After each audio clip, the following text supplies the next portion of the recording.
Right, no messing about. Get them lights on. Look at this gorgeous beast. And oh, this is a bit different. Because one, I have never ever shown you a slot car that comes in a cardboard box. And this one does. With a nice little plastic window. And it's as if the slot car gods are saying to me, "Hey, you, Mike from Mike's Tech and Toys and Slot Cars. Yeah. You know how you like to put engine sounds when you're doing test drives with your slot cars? yeah, Well, good luck with this one."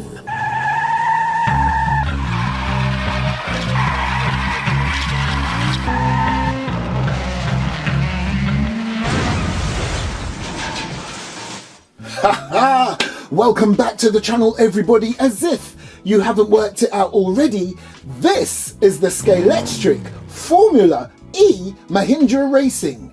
The one driven by Alexander Sims, and this is the gorgeous red and white version.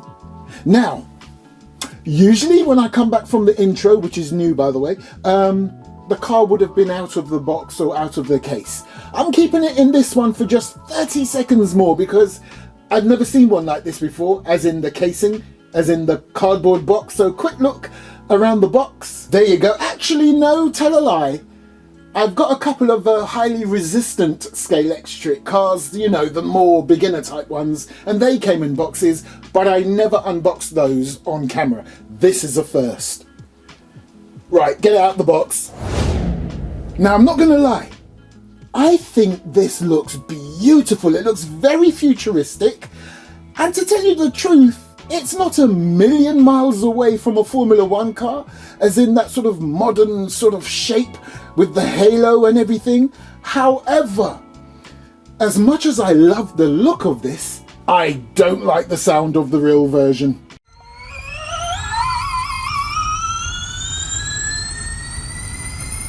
And that, my friends, is why I don't watch Formula E. I love looking at them, but to watch them race, oh no! It's like an episode of Star Trek or something. The sound doesn't do it for me. However, I'll say it again. I think Formula E cars, especially ones that look like this, are gorgeous. Now, in terms of similarities between Formula One and Formula E cars, naturally, you've got your gorgeous halo. I love these halos. I know they look like a simple structure, but I think that was a great addition to Formula One cars and Formula E cars, as you can see right here. Although it was a controversial decision at the time, it was all around the 2017, and 2018 time. Now, I don't want to nerd you out, but yeah, and it wasn't just Formula One, it was Formula 2 and so forth. And of course, again, on this bad boy. Now, if you look right here, on a Formula One car, you would say that was an engine air intake. However, what's that doing on here? There's no engine for this to intake into. So what it is actually, it's part of the whole car's roll system.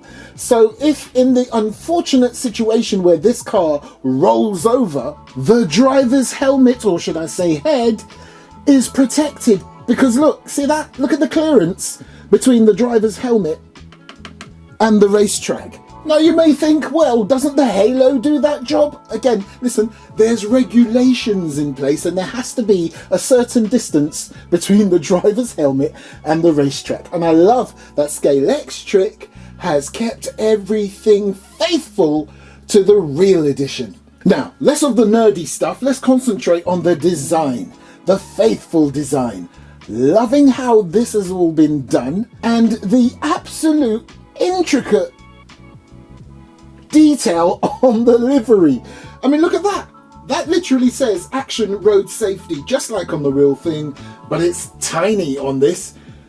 And then, of course, you've got the Shell logo there, you've got ABB, you've got Julius Baer and Formula E livery here, which with the naked eye, you will not be able to see, even with glasses on. But again, showing you a close-up. They're there.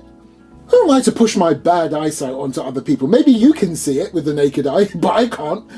And then we have the suspension system right there. Again, the detail on them, you can see the print on either side. Cool. Even though it's completely painted in red, I would suggest on the real version those are wing mirrors, but it would have been nice if they kind of painted these sections here facing the driver, sort of a silvery grey colour, like they do on other Scalextric slot cars. And now if we look at the rear, you've got that massive diffuser there, your red light right in the centre, which by the way is not functioning on the Scalextric version. And then look at this awesome rear wing. In fact, look at it at a different angle. Woohoo! Look at this beast! Loving the shell livery either side there too. Loving down the centre. Look at that intricate tiny little livery. Once again, let me show you a close-up that they're not just like squiggly lines representing a livery. They're real. And I've got to say again, the colour scheme on this Mahindra racing car is just awesome. I'm loving the red, the white, and what colour would you say that was?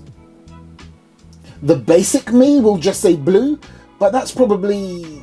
Anyway, who cares? But I'm saying it looks really cool, this colour scheme. I did have a choice of another colour, and I do believe Scalextric do a set where you get the track and 2 e-racing cars.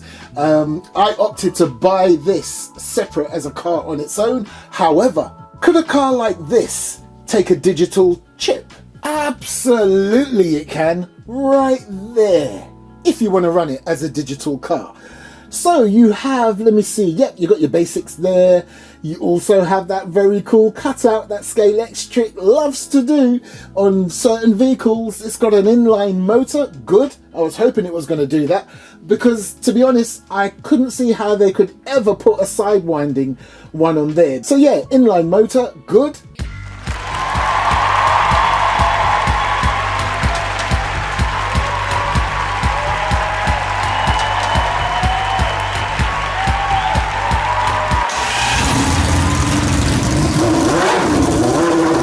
Yeah, sorry, I forgot. There's no engine in this. Ah, boy. Good for the environment, though.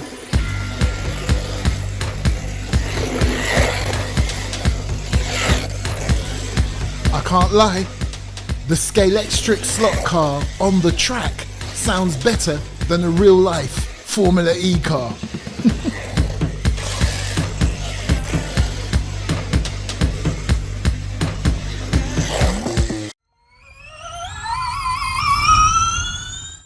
The kettle's boiled. Anybody want a coffee or a tea?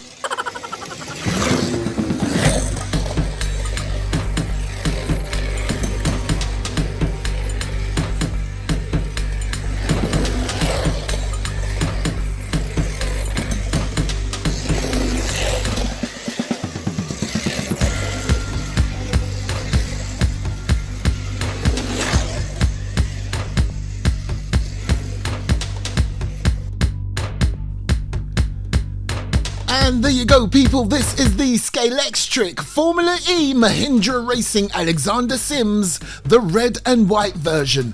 Now, what are my initial thoughts on this beauty of a car? Well, if you haven't worked it out already, I will give this a solid 10 out of 10 for looks. I will go for a 7 out of 10 for the drive, because the speed I was running it at there, if I go any faster without slowing down a bit more at the corners, this thing will fly right off the track. However, if I was to compare it with a more premium car, which is the Scalextric MCL36, you know, the F1 McLaren, yep, that one, that's a solid 10 out of 10 for the drive on that one.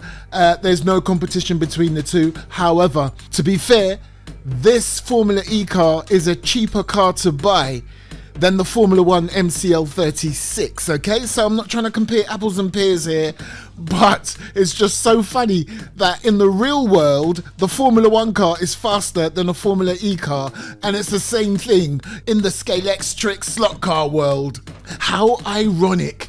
Anyway, but I hear they're coming out with Formula E cars of late that might just give Formula 1 cars a run for their money. Anyway, I love this car. It looks fantastic. As a collector, I have no complaints, other than I wish it came in one of those nice plastic cases.